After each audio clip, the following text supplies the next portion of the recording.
itlog po ng kwento, itlog ng kulibangbang.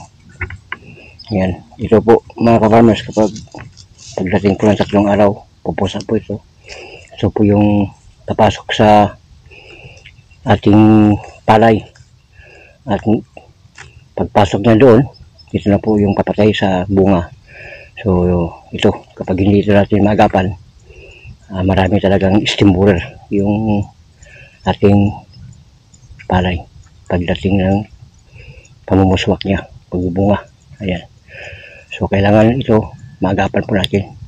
Ito, tingnan po natin kung ready na, ready na po kung mga ka-farmers siya, ready na po maging old, may itim na siya. Buti na nakita po natin.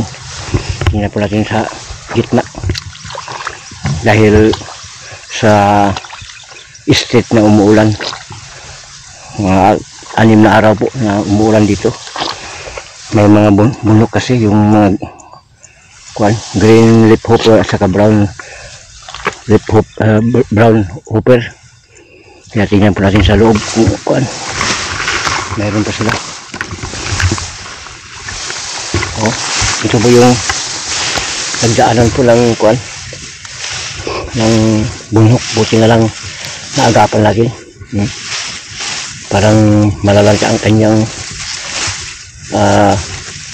puno sa kanyang mga dahon, dahil po yung mga maliliit na bunok, sila po ang sisip-sip ng puno ng ating palay.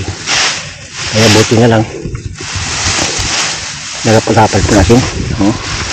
Pero 2 beses po kami nag-spray. Nag-spray po kami ng umaga, pagkahapon lang po i-spray po kami.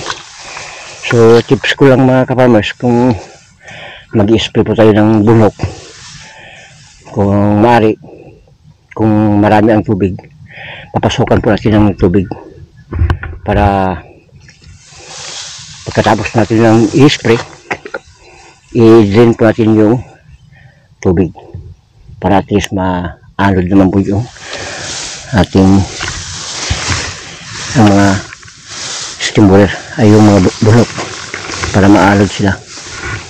Ayan, so ito po yung hybrid na lumping, yung ibinigay po sa atin sa Department of Agriculture.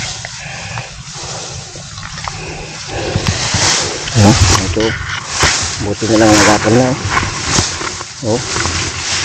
Talagang malapit na sana, pero buti na lang.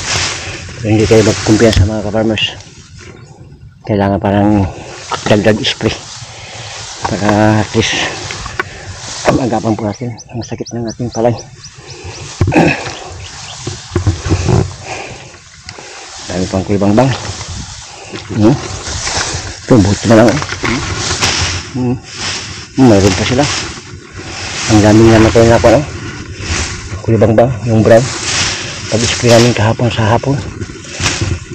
Ngayon, siyempre, kailangan po natin i-supervise. Kung nag-spray po tayo ng umaga, kailangan po natin supervise pagkahapon.